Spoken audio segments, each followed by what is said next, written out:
You're probably wondering why I'm standing here at 11:15 p.m. on a Tuesday, clutching a red brick that has the words "Spawn of Satan" scrawled across it, and surveying a living room carpeted with enough broken glass to reenact the last scene of Die Hard. Go ahead, ask. I'm just as confused as you are. But hey, welcome to the suburbs, where dreams go to die quietly, unless your neighbor's got a better idea. My heart's pounding like it's trying to escape my chest, and there's a sharp, cold wind slicing through what used to be a very expensive bay window. See, people always talk about moving out here for the peace, the quiet, the schools. Me? I snagged a foreclosure in a zip code way above my pay grade. A split-level 70s monstrosity that even the raccoons avoided. It smelled vaguely of cat pee and defeat, but everyone said, "Hey, it's got good bones." I figured, so do I, and I'm just as tired. Name's Jack, 32, software engineer. Most days, I'm debugging spaghetti code, hoping nobody at work needs to actually talk to me. This house, it was supposed to be my escape pod. Knock down some walls, finally have a kitchen that doesn't look like Disco-era CSI, maybe even a VR room where I could lose a few hours and forget about life for a while. But no one tells you when you buy a fixer-upper in suburbia that you're actually enlisting in a secret war. Which brings us back to this brick, a punctuation mark at the end of a 3-month sentence I had no idea I was serving. The brick wasn't just a message. It was a declaration of war from my neighbor. Her name's Brenda, but everyone in a 3-block radius just calls her the Kraken. Yeah, that's right. The Kraken, legendary destroyer of tranquility, hydrangeas, and apparently, my sanity. Let's rewind. First day, I closed on the house. I'm standing on my pathetic excuse for a front lawn with Tony, my contractor. Think chest freezer with a beard. Tony speaks fluent grunt and has opinions about crown molding. We're talking porch supports when this shadow appears. It's not a cloud. It's Brenda, marching over in white capris, floral blouse, so loud you need earplugs, and that haircut. Man, it could slice bread if she turned her head too fast. Ew, she barks, jabbing a perfectly manicured nail in my chest. Not a hi, not a welcome, just you. Tony tenses, ready for whatever's coming.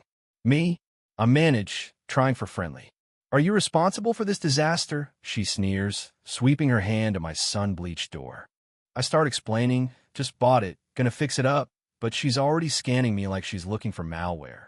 I hope you have permits. This is a deed-restricted community. We have standards. The last owners were slobs. Don't be a slob, Jack.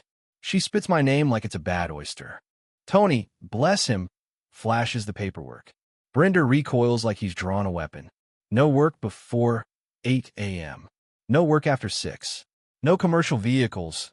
No swearing. No music. And don't you dare touch my hydrangeas. They're right on the line. She spins and marches back, leaving Tony to mutter, "Gonna be a long summer, boss." He had no idea. Demolition started a week later. I moved into the guest room. Boxes everywhere, house stripped to the studs. It was noisy. It was messy. It was progress.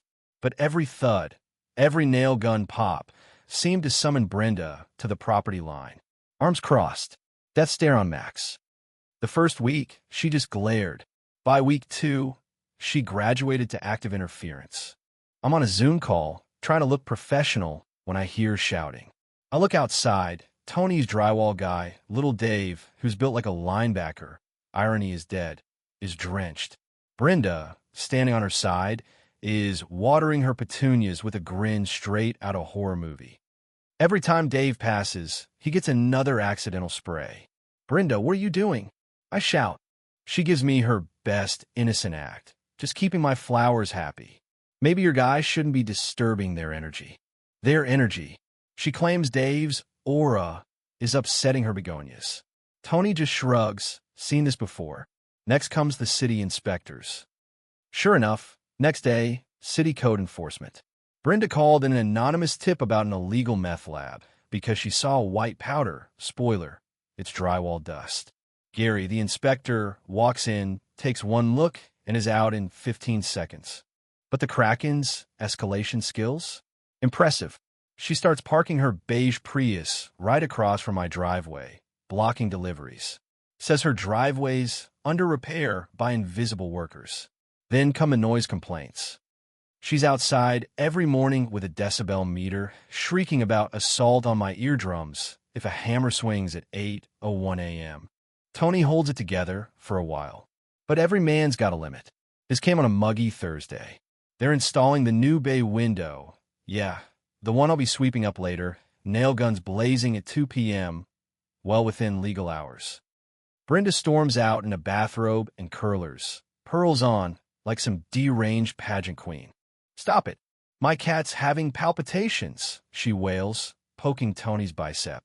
Tony, 6'3", sawdust everywhere, just looks down and says, "Ma'am, touch me again, and I'm calling the cops."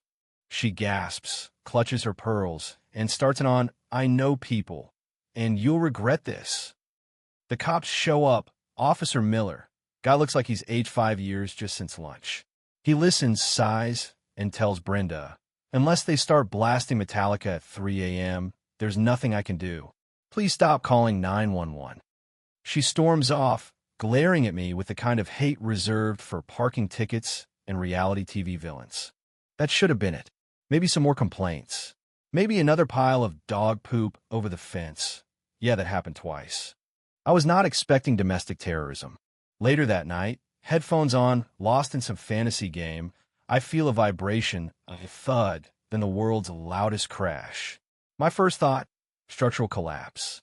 Second thought, ghosts. I grab my baseball bat, tiptoe out, flashlight shaking. The living room looks like a snow globe exploded. The new window's gone, and in the middle, perfectly centered on my rug, is a brick wrapped with notebook paper, message scrawled in all caps, "Stop the noise, or else. This is your only warning. Satan's spawn." I blink. Satan's spawn? That's creative. But then the anger hits hard. This isn't funny anymore. It's property damage. It's a threat. It's felony territory. But here's the twist. I'm paranoid.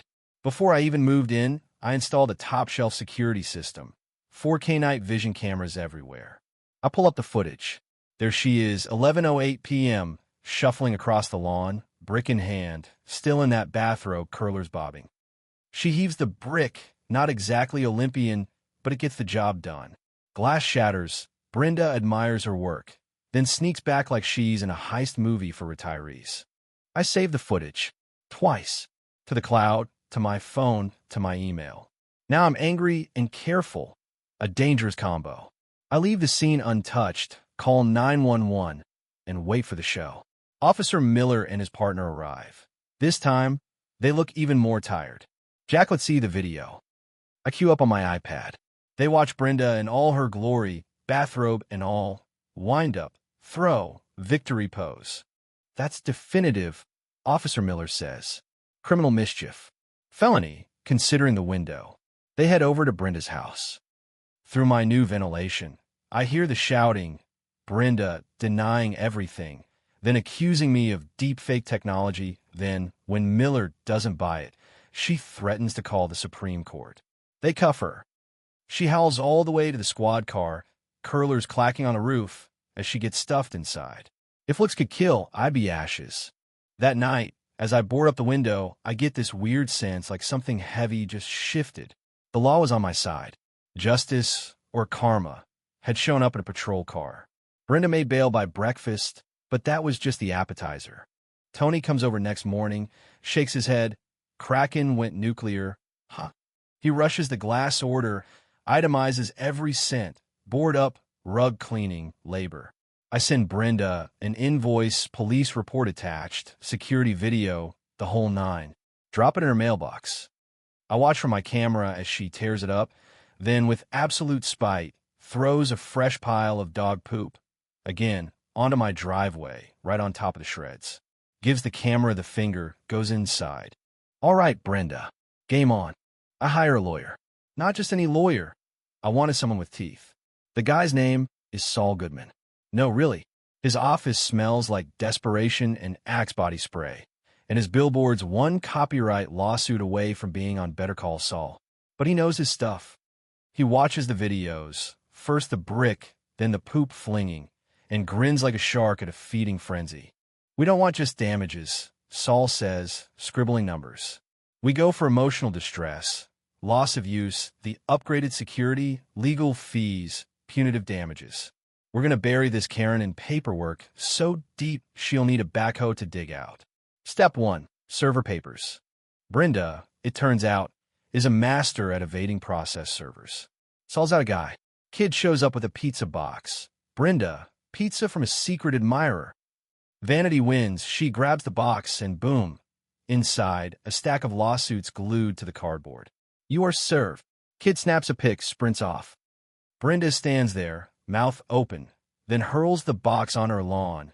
Banshee screech echoing down the block. She decides to represent herself. Her Facebook manifesto claims lawyers are parasites. The system is corrupt. She's truth shielded. At mediation, she brings binders of blurry photos, claims Tony's ex-CIA, says my house disrupts ancient ley lines, accuses me of running psychological warfare with drywall dust. Saul, calm as ever, just plays the security video. Mediator takes one look, sighs, spikes his coffee. Brenda storms out. The trial's a circus. Brenda demands a jury, figuring suburbanites will take her side. Judge Ramirez, stone-faced, is not amused. Saul plays the brick video, then the poop video. Brenda, in her defense, talks about the Magna Carta, vibrational allergies, and my favorite, Schrodinger's brick. If I did throw it, it was justified self-defense against sonic violence. When Saul asks, "Did you throw the brick or not?" she replies, "It's quantum uncertainty until observed by true justice." She keeps talking, gets mad, finally yells, "He invaded my peace. I should have burned the eyesore down." The room goes dead. Even Brenda realizes, maybe that was too far. Jury takes 20 minutes, probably just needed coffee. They award me everything, window, legal fees, damages all in, $15,450. Brenda loses her mind, threatens Supreme Court, bankruptcy. You'll never see a dime. Judge Ramirez is ready to throw her in jail. Brenda storms out, scarves fluttering, ego crushed. But you know what they say? Winning the judgment is one thing, collecting is another. A month goes by. Nothing. I check her Facebook. She's in Cabo, posting about debt-free mentality. Saul just laughs. She has a job, Jack. We garnish her wages. Court order in hand. Saul sends it to her employer. HR sighs, says, "Brenda again?" She gets called down, meets HR, her boss, and sheriff's deputy. HR explains, "We're withholding 25% of your pay until you're square." She screams, but she needs the job. The Kraken, harpooned by paperwork. 6 months later, house is done. Sunlight pours through the new bay window, reinforced just in case. Tony's happy. I'm happy. Even the Persian rug made it. Brenda's not, but that's not my problem. Every 2 weeks, there's a deposit, $287.50. Memo line, garnishment B. Johnson. She pays my bills now, coffee, electricity, maybe a few Steam games. I see her sometimes coming home. Her hair's a little flatter. The fire's gone from her eyes. She opens her mouth, then remembers. Every shout costs her. She closes it, slams her door. I sip my Brenda-funded coffee, smiling. Funny thing about all this? I used to think justice was about who's right, who's wrong. But really, justice is about who can outlast the crazy and who's smart enough to press record. People say, don't mess with your neighbors. I say, invest in a good camera and maybe a lawyer named Saul. And I have to wonder, was it justice? Or just a bureaucratic brick to the head? If someone can lose 15 grand because they can't mind their own business, does that make the world fairer or just funnier? So what do you think? Was I too harsh? Did karma do its job? Or did I just become a villain in someone else's story? Let me know. Drop your own tales of neighborly warfare, justice, or revenge in the comments. Because if there's one thing I've learned out here in the burbs, it's that everyone's got a Brenda. And sometimes the only way to win is to play the game better than she ever could.